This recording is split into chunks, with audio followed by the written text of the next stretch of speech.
That is the dam, the Libby Dam. We're getting closer to it. Looks big.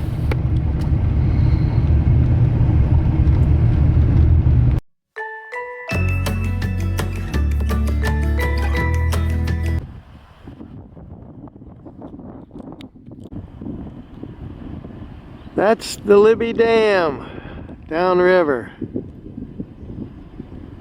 It's massive. I have a visitor center. I'll try to visit that later.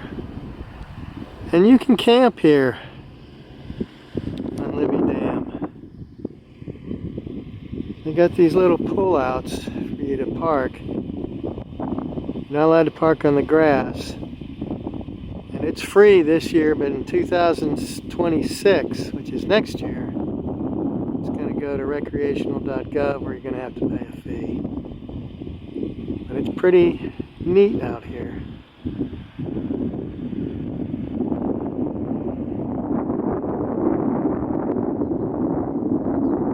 I'm not going to spend the night here. There's no cell service for one. Number two, it's so far down to the river. You gotta go over the edge.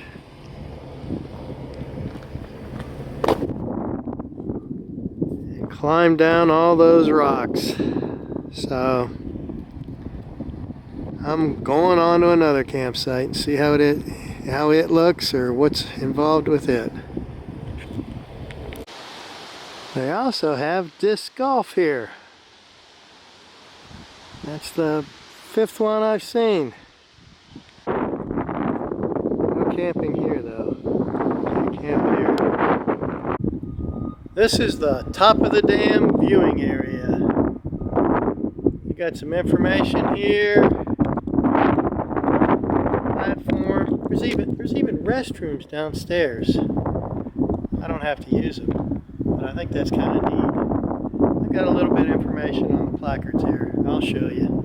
Let's take a gander.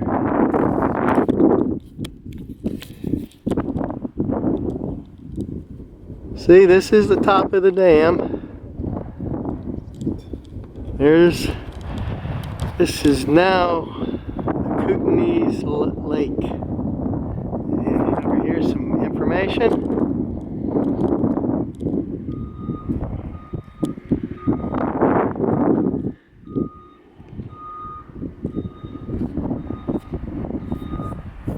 That's 8. 7, I'm here.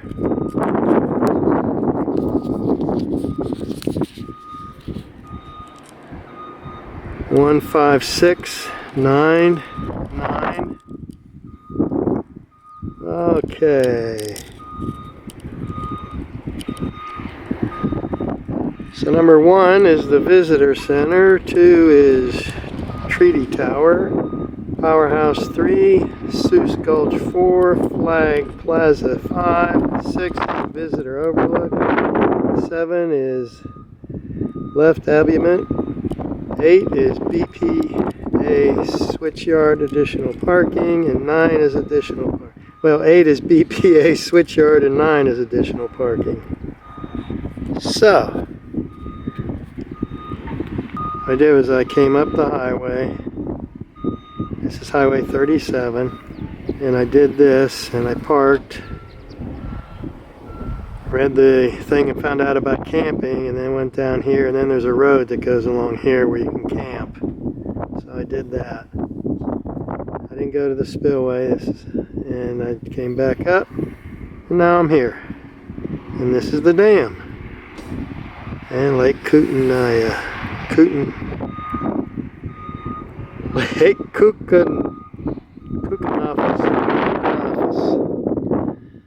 Lake Kootenays is what I always said, Lake Kootenays. So, I'm going to walk around, take some more shots. It's a dirty shame. They had a rock slide January 31st of 1971.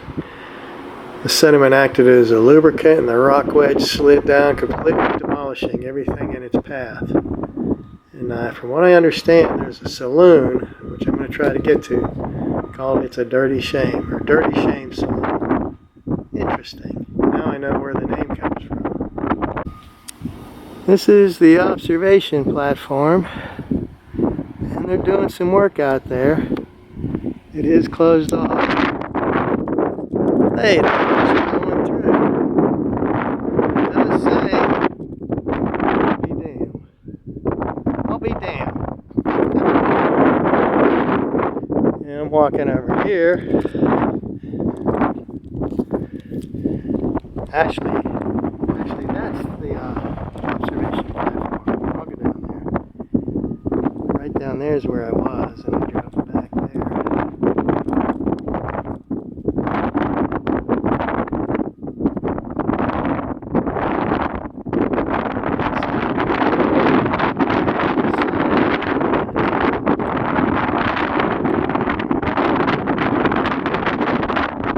Boy, is it windy. Well, here I am. I'm walking down through the tunnel underneath that road. And then I'm going out to the observation platform.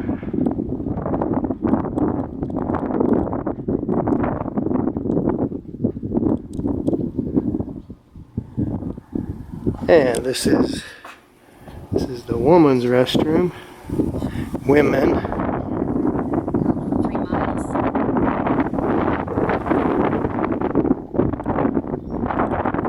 Men's restroom.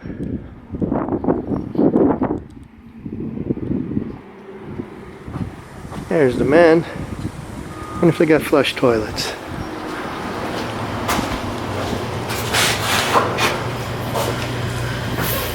Yes. Flush toilets, running water, soap, hand sanitizer, hair and dryer. Imagine the women are outfitted nicely.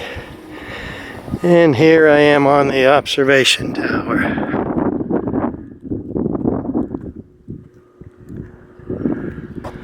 Another view of the dam.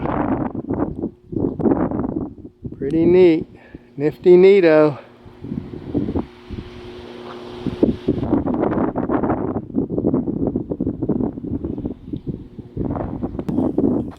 Okay, time to go back through the tunnel and up to the van. And onward ho. Out behind the gazebo I found these steps, and there's a sign up there. Let's go see what it's got to say, or what I can read on it. It says restricted. No boats here to dam. So you gotta imagine there's an imaginary line, or you can use that white marker at the end of the buoys there. No boats between there and the dam. Okay. I am driving down into the Libby Dam Visitor Center. Speed limit is 15. Visitor Center is straight ahead, and so is Seuss Gulch. Nice drive down here, I'll say that. It's pretty interesting. That must be the Visitor Center, the rooftop. Looks like parking's up ahead. Visitor Center to the right, recreation area and boat ramp are straight ahead.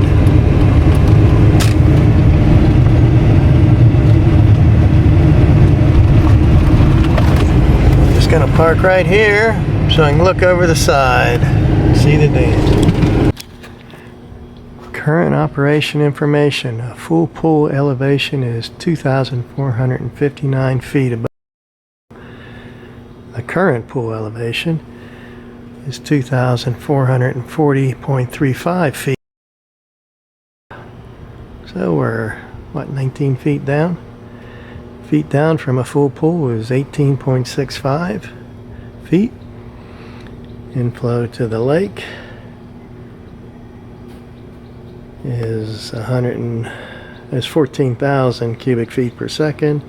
Discharge from dam is 8,000 cubic feet per second. They have 2 generators running, and the current air temperature is 79. I'm about to go on a tour, a 4 o'clock tour of the dam. No cameras or cell phones allowed, so I got to lock them up in the van. I'll let you know how it goes. This is the Columbia River. And it comes down and then it becomes the Kukunusa. I'll tell you how that word came about. It's not an Indian word like I thought it was. But here we are, the Libby Dam. And there's 100 dams that make up the whole area here. The blue is the Snake River, the orange is the Columbia River, the green is the Kukunusa, which comes off of the Columbia. I forget what the yellow is. The yellow is the Clark River. And they pretty much all veer off of the Columbia River. Before us here at Libby Dam, there are 3 more, maybe 4 more dams up to go up into Canada. Pretty interesting tour and pretty interesting information here. Paul 30 is the name of the architect for the dam in this building, and the building called the Diving Board, which I hope to go up to in a bit. But his requirement was that everything had to be at an angle. Nothing 90 degrees. He doesn't like 90-degree shapes.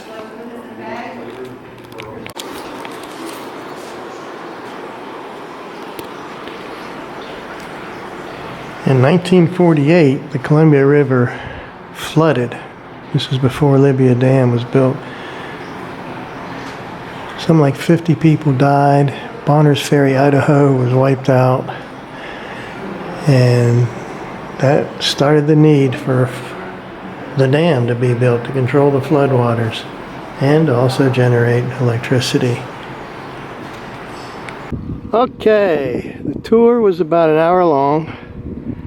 We got to walk across the top of the dam, and then that tower with the slit right there, it's called the Treaty Tower, and we got to go up and look out where the cutouts are, the window, the slit, whatever you want to call it.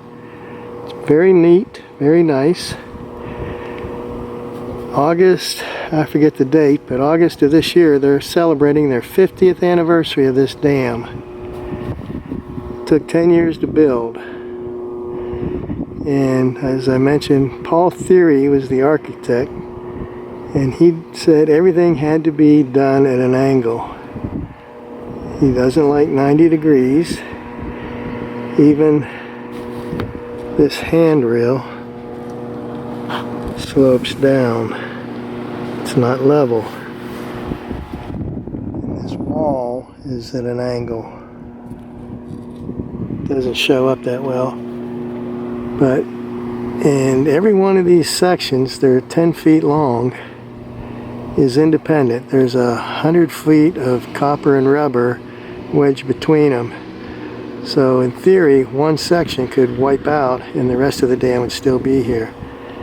And the way that this is angled on top and at the bottom in such a fashion that the top helps hold the bottom sturdy, and it also helps hold the water back. Very well done. The reason it's called the Treaty Tower is because this comes off the Columbia River, which is in Canada, and there was a treaty signed between Canada and the United States to get this dam constructed and built. There are 5 generators in it. Only 2 are running at this time. They're trying to get the reservoir filled back up more than what it is. They are planning to get a 6th generator next year, and it's designed to actually hold 8 generators. So everything is well thought out and well planned. That crane was built whenever they built the dam. It's 50 years old, so they're going to take it apart. And that new crane is right there. And the idea is to use that crane from now on. Really a great tour. It's about an hour long. It's free. And on Sundays, they do a powerhouse tour. That's what they call it, where you can go down into these buildings and shoot through the trees. But that's where the generators are. So you can go down there and take a tour of the generators. But only on Sundays. And I think they're every 2 or 3 hours apart. Okay, this is called the diving board, which is really a place where you can look out over the dam. And even here, angles. No straight 90-degree edges. But here you can observe the dam. Countryside here is just gorgeous. I love it. But I wouldn't want to be here in the winter. No way.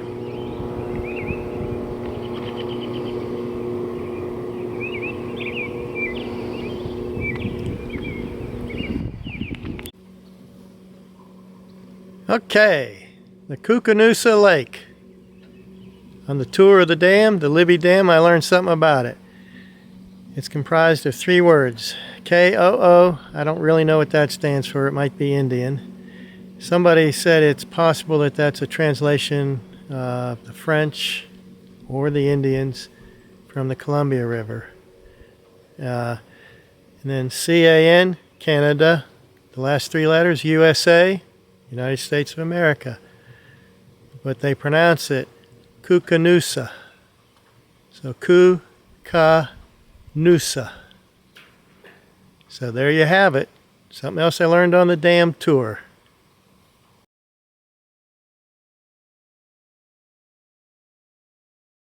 Hey everyone, hope you're having fun. I am, and you should be too. Oh yeah.